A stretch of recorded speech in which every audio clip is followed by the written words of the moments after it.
జ్యేష్ఠమాసంలో ఏ రోజైనా జ్యేష్ఠాదేవి దోషం నివృత్తి కలగాలని, అంటే అలక్ష్మీ దోష నివృత్త్యర్థం, మహాలక్ష్మి అనుగ్రహ ప్రసాద సిద్ధ్యర్థం అని చెప్తూ ఉంటాం మన ప్రతి సంకల్పాన్ని కూడా. ఇంట్లో ఉండేటువంటి దార్జ్య దేవత కావచ్చు, అలక్ష్మి కావచ్చు, అశాంతి కావచ్చు, అనారోగ్య పరిస్థితి కావచ్చు, ఆర్థిక ఇబ్బందులు కావచ్చు, ఇవన్నీ కూడా దూరం కావాలి అంటే జ్యేష్ఠమాసం ఒక వరం లాంటిదని చెప్పవచ్చు. అందులో జ్యేష్ఠ బహుళ అమావాస్య ఇంకా విశేషమైనటువంటిది. ఇప్పుడు ఇంట్లో ఉండేటువంటి వెలుగు లక్ష్మీదేవి అయితే చీకటి అలక్ష్మి అవుతుంది కదా. అమావాస్య రోజున వచ్చేటువంటిది ఏంది? చీకటే కదా మనకి. ఆ రోజున ఆవిడ తాండవం ఎక్కువగా ఉంటుంది. ఆవిడ ప్రభావం ఇంట్లో ఉండేటువంటి వ్యక్తుల మీద కావచ్చు, ఇంటి మీద కావచ్చు, ఎక్కువగా ప్రభావాన్ని చూపించేటువంటి అవకాశం ఎక్కువగా ఉంటుంది. ఆవిడకి సంబంధించినటువంటి మాసం, ఇప్పుడు నా ఇంట్లో నేను ఎట్లా పెత్తనం చలాయిస్తూ ఉంటానో ఆవిడకి సంబంధించినటువంటి మాసం కాబట్టి ఆవిడకి అధికారం ఎక్కువ ఉంటుంది. అందులో అమావాస్య రోజున ఆవిడ ప్రభావం ఎక్కువగా ఉంటుంది. అలాంటి సమయంలో అలక్ష్మీదేవిని ఇంట్లోంచి పారద్రోలి లక్ష్మీదేవిని స్థిరంగా ఇంట్లో ఉంచుకోవాలి అంటే ఈ జ్యేష్ఠ బహుళ అమావాస్య అనేది ఒక ఔషధంలాగా పనికొస్తుంది ప్రతి ఒక్కరికి కూడా. మరి ఏం చేస్తే బాగుంటుంది? లక్ష్మీదేవి నివాసం ఉండాలి అంటే ఇక్కడ చూడండి, ఎక్కువగా మార్వాడీసు అమావాస్య రోజున పూజ చేస్తుంటారు లక్ష్మీదేవికి. దీపావళి అమావాస్య మొదలు అందులో అర్ధరాత్రి కూడా పూజ చేస్తుంటారు వాళ్ళు. అర్ధరాత్రి 12 గంటలకు పూజ చేస్తూ ఉంటారు. అలాగే ప్రతి అమావాస్యకు కూడా మనం పౌర్ణమి తీసుకుంటాం కదా, పౌర్ణమి ప్రధానంగా తీసుకుంటాం. వాళ్ళది సౌరమానం కాబట్టి, నార్త్ ఇండియన్స్ కాబట్టి వాళ్ళది స్వస్తి శ్రీ సౌరమానేనా అని రాస్తారు, అంటే సూర్యుడిని ప్రధానంగా తీసుకుంటారు. మనం స్వస్తి శ్రీ చాంద్రమానేనా అని చెప్పి చంద్రుడిని ప్రధానంగా తీసుకుంటాం.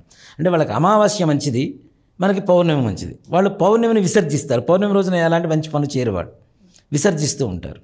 కాబట్టి ఇక్కడ అమావాస్య అనేది లక్ష్మీప్రదంగా చెప్పబడుతుంది. అంతేకాకుండా చూడండి, మనకి గుడ్ల గూబ ఇంట్లోకి వస్తే మన ఇంట్లో ఉండకూడదని చెప్పి చాలామంది ఇల్లు వదిలిపెట్టిపోయే వాళ్ళు చాలామంది ఉంటారు. కానీ తమిళనాడు దగ్గర నుంచి మీకు మహారాష్ట్ర ఇటు వైపు అంతా తీసుకుంటే లక్ష్మీదేవి పటంలో తప్పనిసరిగా గుడ్ల గూబ ఉంటుంది.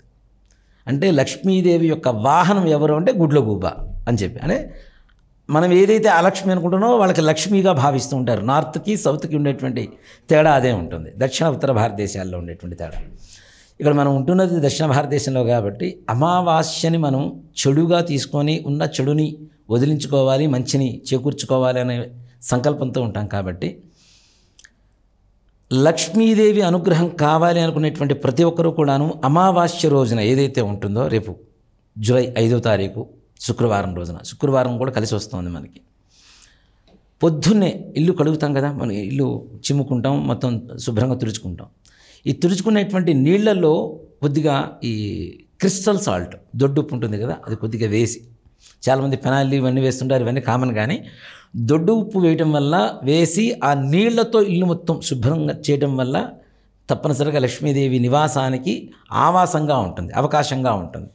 అలాగే మనం చేసేటువంటి స్నానంలో కూడా అమావాస్య కాబట్టి కొద్దిగా ఒక చిటికెడు నల్ల నువ్వులు, ఇక్కడ మనం చూస్తుంది శనీశ్వరుడు భార్య మాసం అని చెప్తున్నాము, అలానే మనం చూస్తున్నది కూడా నల్ల నువ్వులు. అమావాస్య కాబట్టి శనీశ్వరుడికి ప్రీతికరం కాబట్టి నల్ల నువ్వులు కొద్దిగా ఒక చిటికెడు, అలానే దొడ్డు ఉప్పు, ఈ క్రిస్టల్ సాల్ట్ ఏదైతే ఉంటుందో గళ్ళ ఉప్పు కొద్దిగా, అవి కూడా నీళ్లలో వేసుకొని ఒక 2-3 చుక్కలు గోమూత్రం వేసుకొని స్నానం చేసిన తర్వాత గృహంలో ఏదైతే పూజా స్థలంలో చక్కగా శుభ్రం చేసుకున్న తర్వాత ఆవు పేడతో కొద్దిగా ఒక చిన్న వృత్తాకారం రౌండ్గా అలిగేసి దాని మీద బియ్యపిండి, పసుపు, కుంకుమ ముగ్గులు పెట్టేసి రావి ఆకు ఉంటుంది కదా, ఈ రావి ఆకు తీసుకొని వచ్చి ఆ ముగ్గు మీద పెట్టేసి ఒక గౌరీదేవిని పెట్టుకోండి, లక్ష్మీదేవి పటం పెట్టండి, లక్ష్మీదేవి విగ్రహం పెట్టండి, ఏదైనా పెట్టండి.